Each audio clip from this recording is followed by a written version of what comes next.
Welcome to the weekly We Are Change talk show. I'm your host Jeff O'Toole. Thanks for joining me. We Are Change is comprised of independent journalists, activists and groups who would like to shape the direction our world is going in and expose corruption and lies from government and the corporate elite who constantly trash humanity.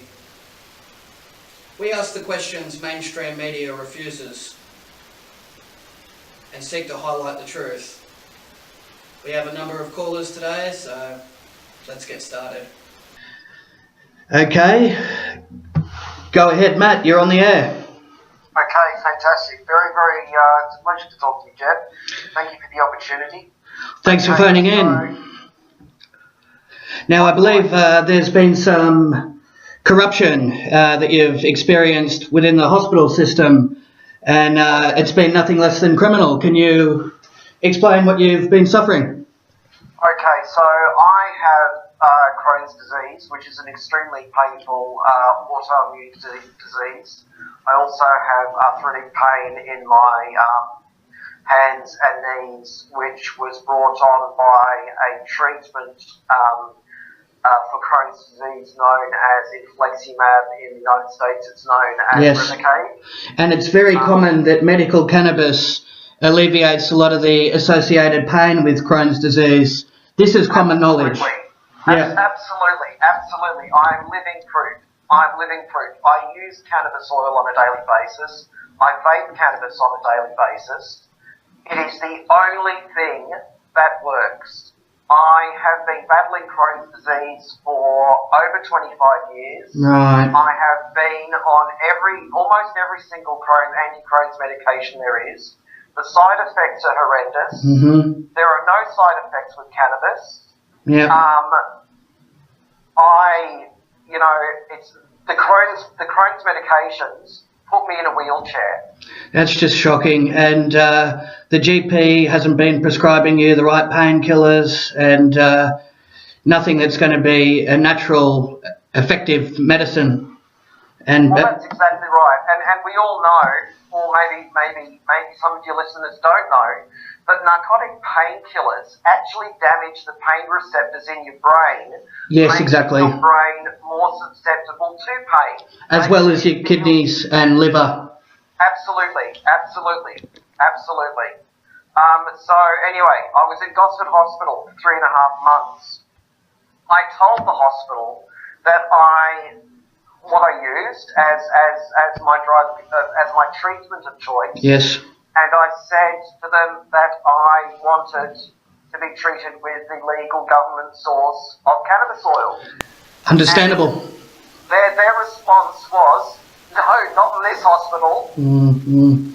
That's right, and that's very neglectful. You're being open and honest with these medical professionals, and the way you were treated was unsatisfactory. So we get to a point whereby the pain team weren't giving me adequate pain relief, so much so that I was unable to eat or drink. Dreadful. And one of the pain team members actually said to me, I don't care if you choose to pass away.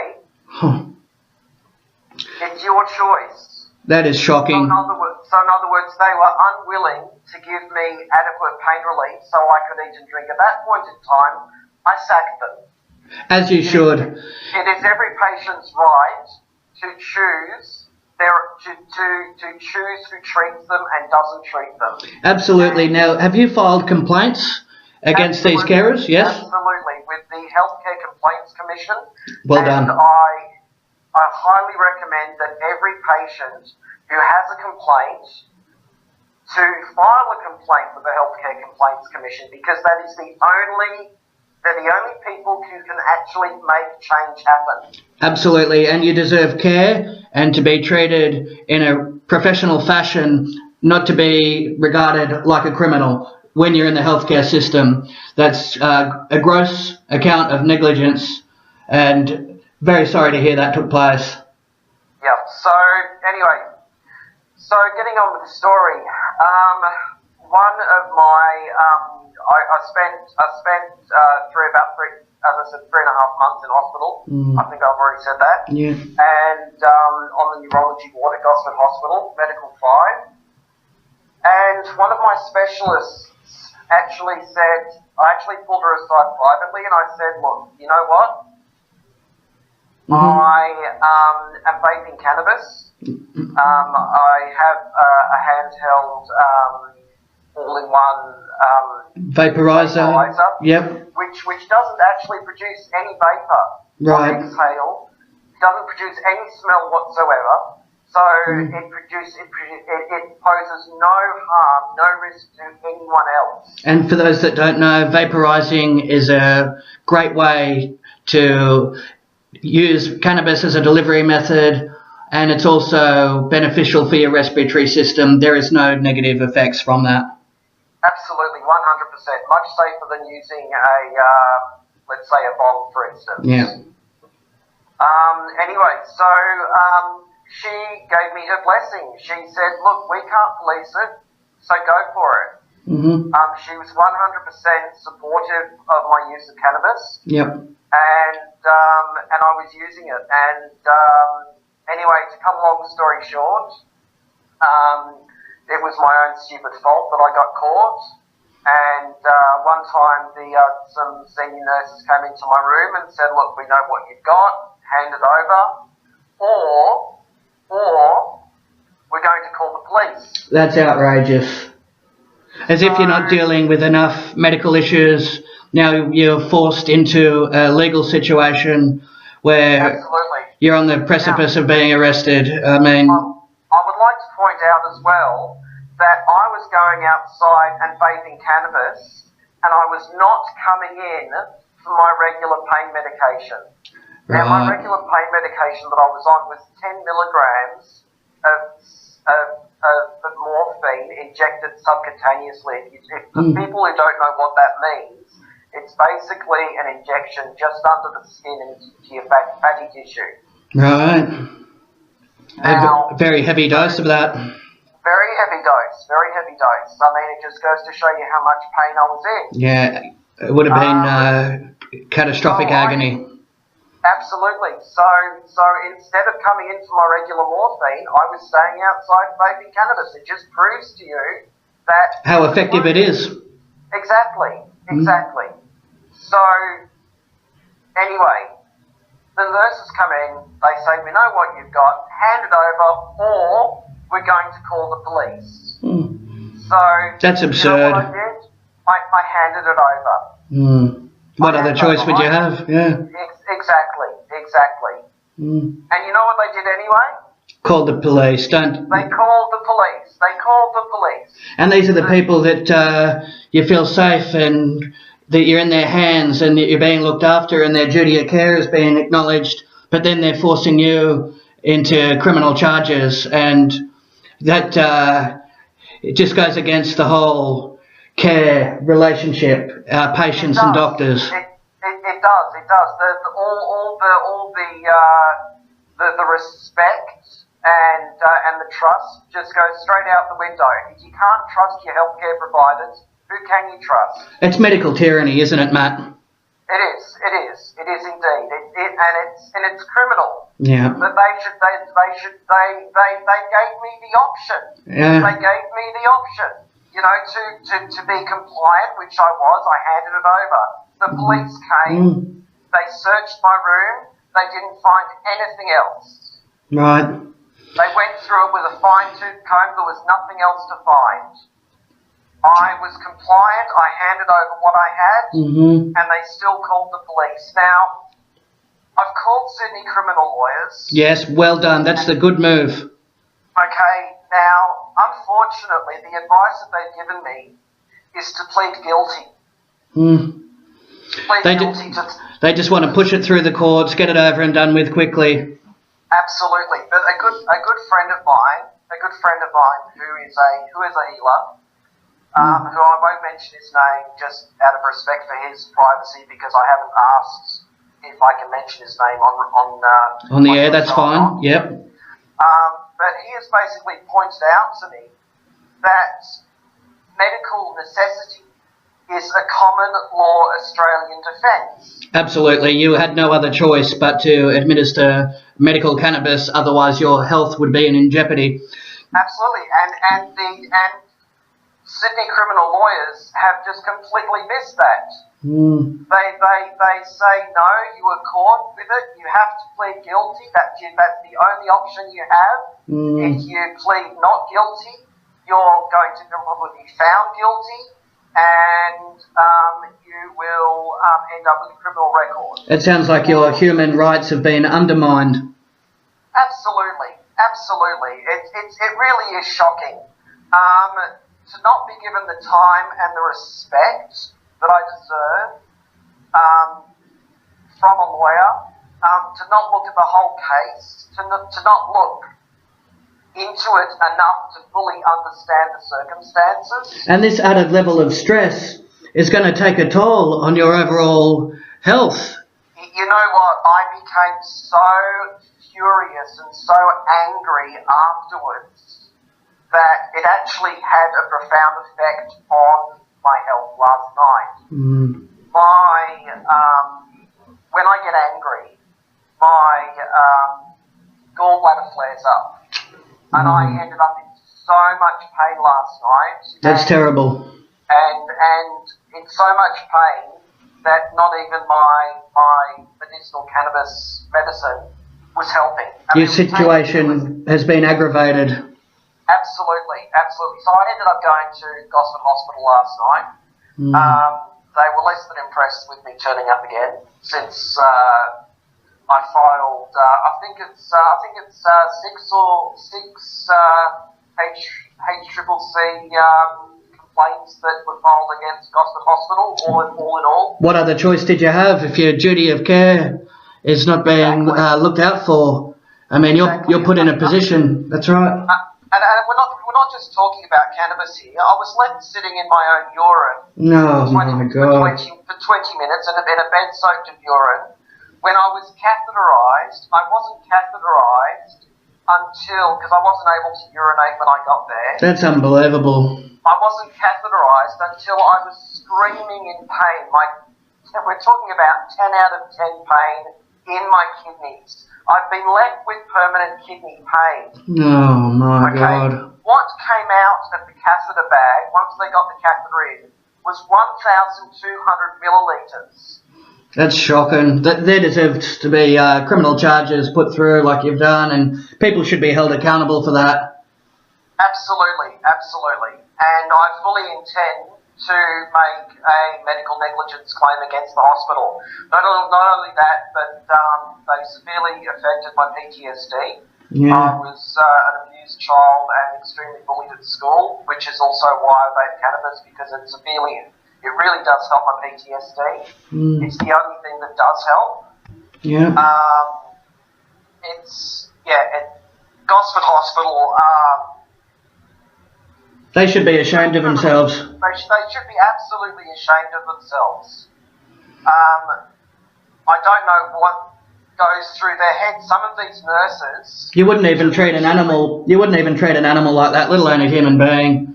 Well, you know what? I'm an animal lover, so I would never treat an animal with anything but respect and love. It's heartbreaking what they've done, and it just makes me wonder how many other patients have been put in that same predicament where their overall healthcare is being completely disregarded just because of a legal technicality. Absolutely. Now, I'm going to give the Law Society a call and see what they have to say. Get a second opinion on what I should do. Good work. I'm not happy with this just being washed under the carpet. No. I want my case to make a difference. Yeah. It has to make a difference. In the last 24 hours, the government has come out and said we've slashed the red tape. In 36 hours, you can have cannabis oil. But we're talking about a watered-down version. That's correct. Of what Australians are able to get through England at the moment. A lot of people are forced to turn to the black market oils, which are so much more effective. Whole plant cannabis, that's where you get the healing power, not a synthesized version where the cannabinoid levels aren't to the extent to what you need to create full bodily healing. The THC, it's less than 2 and 3%. That's not going to help anybody. You're absolutely correct on that. Absolutely correct. And at $1,600 for 40 mils. That's beyond a joke. I mean, who can afford that? I mean, my doctor. Okay, so leaving hospital, I went to my GP. Yeah. I said, this is what they've put me on. Okay. You know, please prescribe it to me. My GP and I had a good relationship. Yep. Okay. He used to prescribe me painkillers, no problem whatsoever. And that was until I found cannabis oil. Mm-hmm. Now, my intent was to withdraw slowly and comfortably and reduce the dose of these painkillers. But he then sent me, and he ordered me to go and see a doctor at the Hunter Pain Clinic in Newcastle. Mm-hmm. Now, that doctor, who shall remain nameless for the time being, has made it impossible for me to get that medication. It's a dictatorship, isn't it? I beg your pardon? It's a dictatorship. It is, literally. I asked if I could go to a different pain clinic, and my GP said, no, you're going to see him. That was it. End of story. Now, he imposed on me that I had to turn up to a chemist every single morning to get my daily dose. Yeah. Now, not only am I in a wheelchair, but I'm I'm waiting for NDIS funding. I don't have an electric wheelchair, which I need at the moment. Yeah. I am trapped downstairs in my bedroom because I can't get upstairs. I can't get to a chemist every single morning. You're absolutely immobilised, and you cannot function. I am, and I tried to explain this to him, and he completely and utterly refused to change his stance. That's shocking. What sort of a complete and utter moron does that? Absolutely. You must be furious. And I'm glad you've filed a complaint with the HCCC. And the lack of care that you've received at Gosford Hospital is exactly equal to torture, basically. It is. And what this doctor is putting me through is torture, because basically I am going through narcotic and benzodiazepine withdrawals. Benzodiazepines are drugs like Valium. Yeah. Okay. The medication that I was prescribed was endone. You are very strong pain relief. And I was on 300 milligrams a day.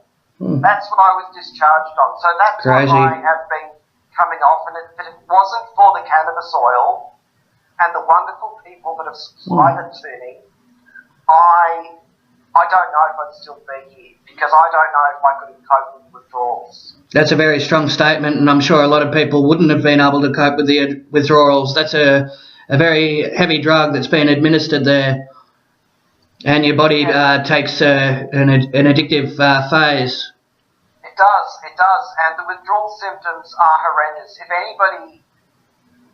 If people don't know what the withdrawal symptoms are for coming off narcotic painkillers, we're talking about extreme muscle spasms, all of it. Muscle spasms, muscle cramps. Yeah. Your legs become extremely restless. They cramp up like nothing else. You become extremely anxious. You become extremely agitated.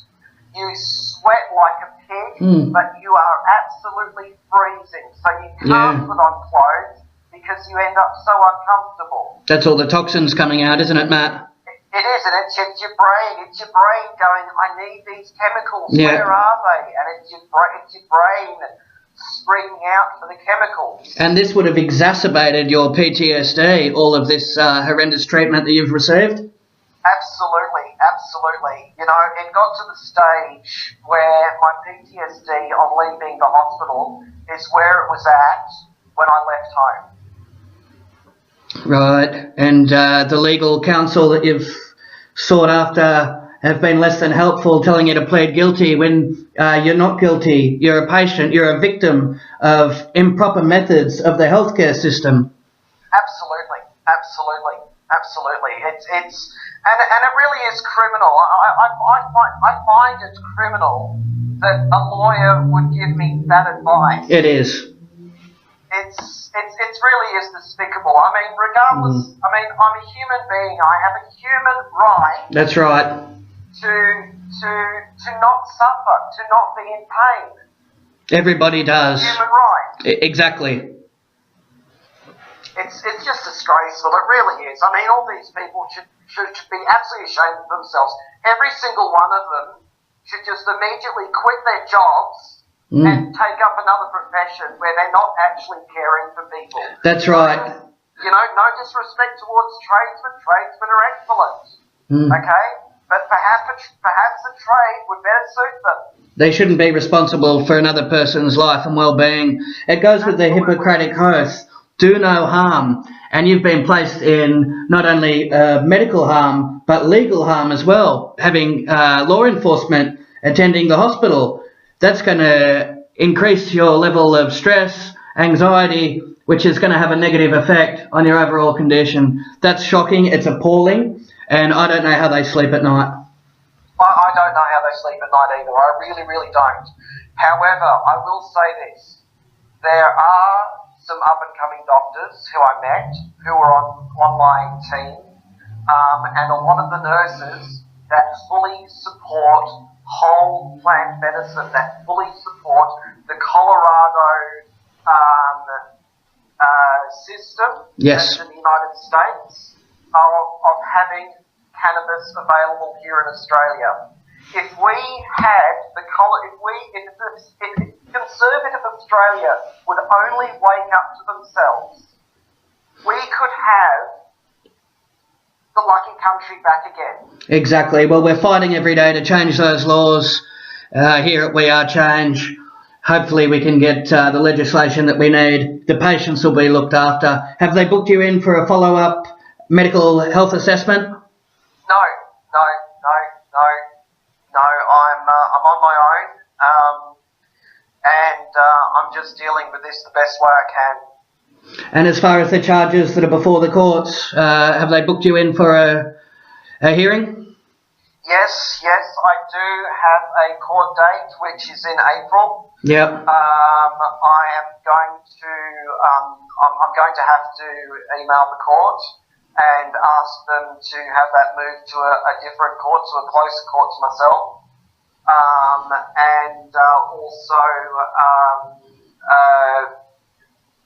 put it further a bit down the track because I am detoxing. Yeah. I'm not well. I can't get there at the moment until my NDIS funding comes through. Yes. So That's the National Disability Insurance Scheme for those that are not aware of that. That is correct. And if anyone is having problems with the National Disability Insurance Scheme,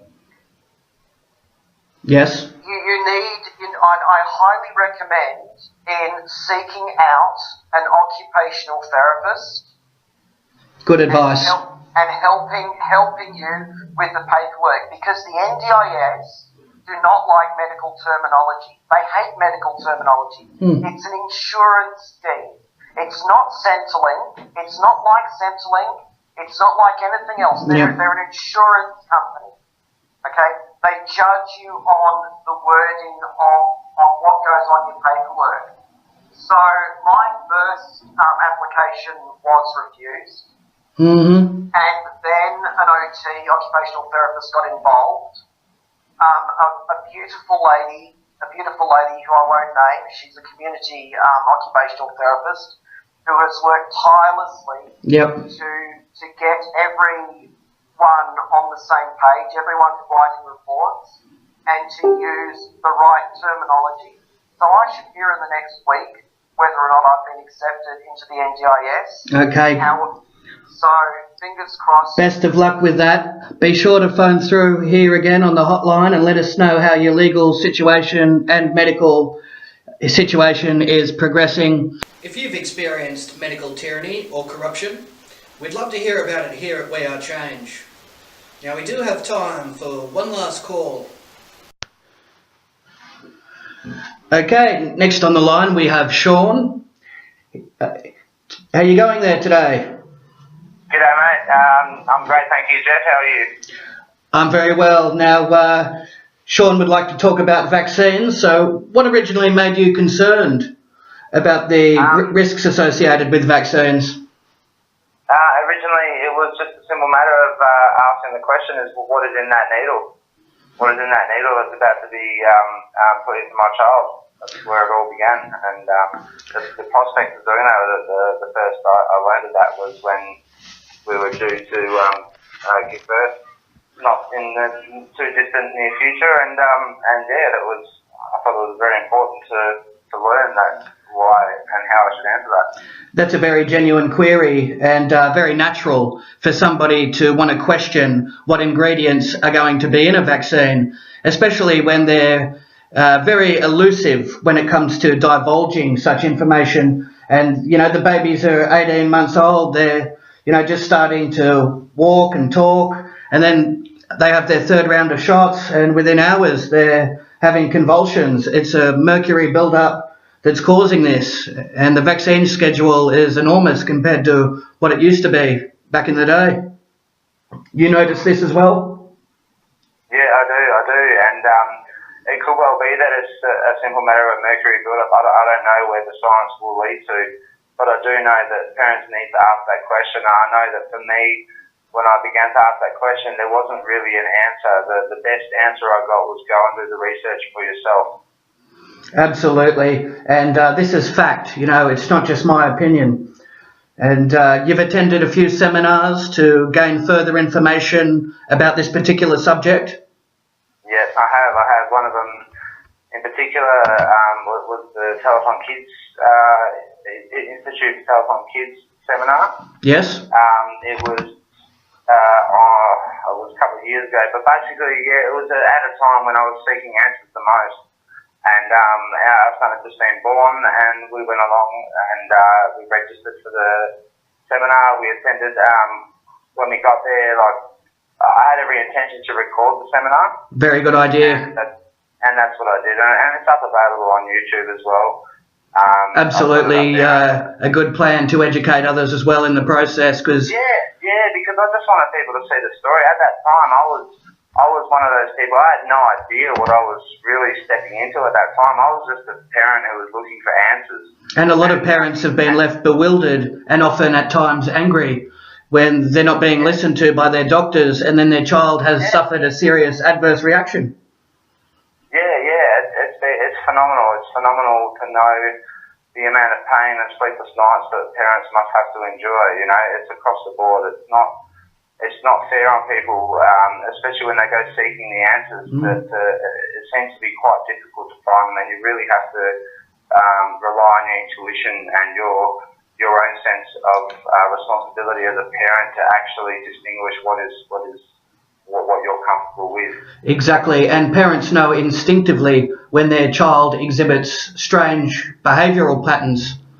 And absolutely. A parent knows their child best. They do, and they say it every day. And the industry often dismisses it as anecdotal evidence, but anecdotal evidence is part of any good study. If you look at science and the way things are studied, and once you get to that stage where you understand just on a simple level how things work, but anecdotal isn't to be dismissed in any kind of science. It's kind of bizarre how it's sort of thrown to the wayside. Exactly, and vaccine manufacturers are quick to suppress any negative feedback or reports that they get regarding the vaccines. Yeah, any reports, you know, the average person as a new parent, I didn't know what to report on. I had no idea as a new parent, like if I should report on a rash or, you know, we did the vaccines up until 4 months. And looking back, I can see negative effects I should have reported on, but I didn't know what that meant. So education is key. It always comes educate before you vaccinate. It's like 100%. like anything. If you needed to get a needle injected into your body, realistically, the average person should ask what that is. I don't know, Jeff. You and I probably sit there and say we've had needles put into us in the past and we didn't know what was in them. That's right, and doctors are quick to dismiss any adverse reactions and explain them away as coincidental. Yeah, doctors are quick to do that, but I don't know. Arrest, again, it comes back to education. It's a consumer's market, you know. Exactly, yeah. Consumers need to stand up for what is right, and if you don't like the product and the service that you're receiving, then you need to stand up for that. And I think we need to talk more about that, you know, as well as the responsibility, the rest on the person providing the service. You're right, and parents feel betrayed by the new mandatory vaccination laws. They're being bombarded and their children with vaccines against their will. It's an absolute outrage. And these adjuvants that absolutely cause an immune response, sometimes the response doesn't take hold straight away. So then they administer a second round of vaccines. And that's where there's been a high spike in the rate of autism-like characteristics after injection. Yes, definitely. The science absolutely shows that the white blood cells do retain a large portion, if not the entire bombardment of aluminium that gets introduced to the system when the intramuscular vaccines are introduced. So when that happens and the white blood cells carry the aluminium away at the first instance of inflammation within the body due to any given number of diseases, the white blood cells respond and typically deliver the payload of aluminium that was delivered over any given period of time via aluminium. Very well said. And parents should look in at detoxification of heavy metals. There's an abundance of information online for that. Before and after vaccination, that would be a good subject to look into. Well, I want to thank you very much for your call today, Sean. You've addressed some critical concerns that a lot of parents are looking at asking and are beginning to process now the new laws are implemented. Thanks for your call today. Beautiful. Thank you very much for the call, my friend, and all the best of luck moving into the future. Much appreciated. Thank you. Well, that's about all the time we have for today, folks. Be sure to tune in next week for another episode of the We Are Change talk show, where we expose corruption, one episode at a time.